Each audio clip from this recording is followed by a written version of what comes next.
तर सचिन अहिर यांचा परिचय. सचिन अहिर ठाकरे गटाचे सध्याचे विधान परिषदेचे आमदार आहेत. विधानसभा निवडणुकीत 3 वेळा आणि विधान परिषदेवर ते एकदा विजयी झालेत.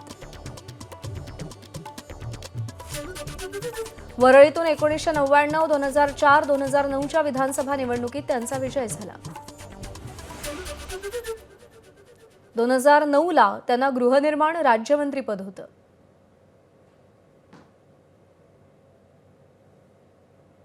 सव्वीस जुलै 2019ला ते राष्ट्रवादीतून शिवसेनेत दाखल झाले.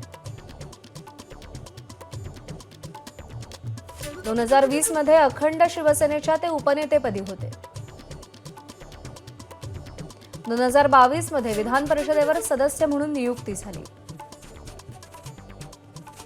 30 जून 2024 म्हणजे आज त्यांनी ठाकरेंच्या शिवसेनेतून शिंदेंच्या शिवसेनेत प्रवेश केला. 30 जूनला विधान परिषदेच्या उपसभापतीपदासाठी त्यांनी अर्जही भरला.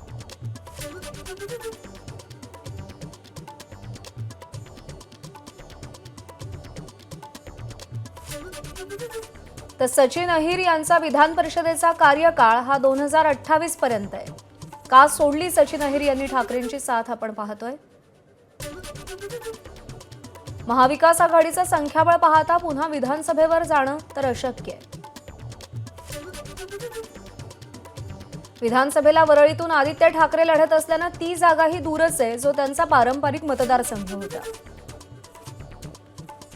सचिन अहिर ठाकरेंच्या शिवसेनेत उपनेते, पण निर्णय प्रक्रियेत त्यांना फार महत्त्व नव्हतं. वरळीतून सुनील शिंदे हेही ठाकरेंचे आमदार आहेत. भविष्यात ठाकरेंकडून अहिरांना बगल मिळण्याची शक्यता होती.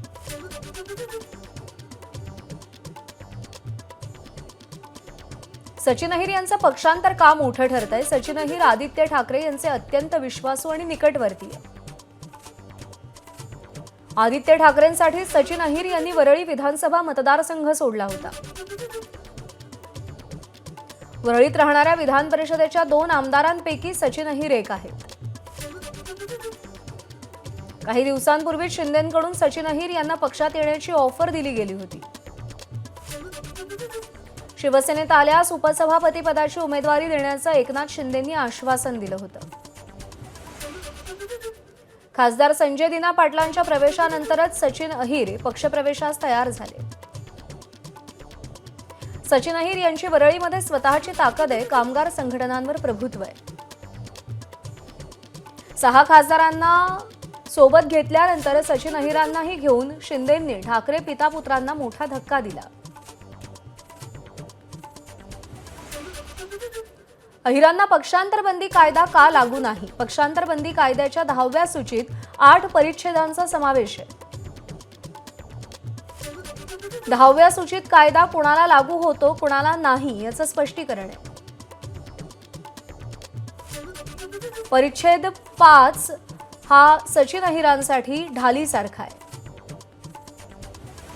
पक्षांतर बंदी कायद्यातून लोकसभा अध्यक्ष, उपाध्यक्ष आणि राज्यसभा उपसभापतींना वगळले. विधान परिषदेच्या सभापती आणि उपसभापती आणि विधानसभेचे अध्यक्ष आणि उपाध्यक्षांनाही वगळलेले आहे. सचिन अहिर उपसभापती होणार असल्यानं त्यांना पक्षांतर बंदी कायदा लागू होत नाही.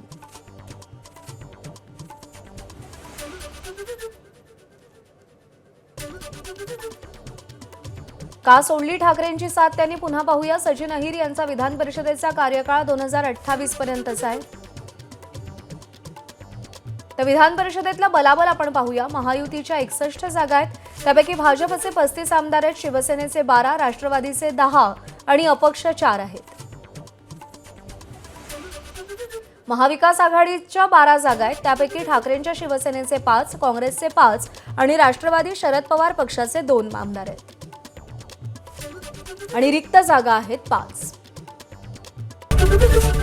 एबीपी माझा, उघडा डोळे बघा नीट.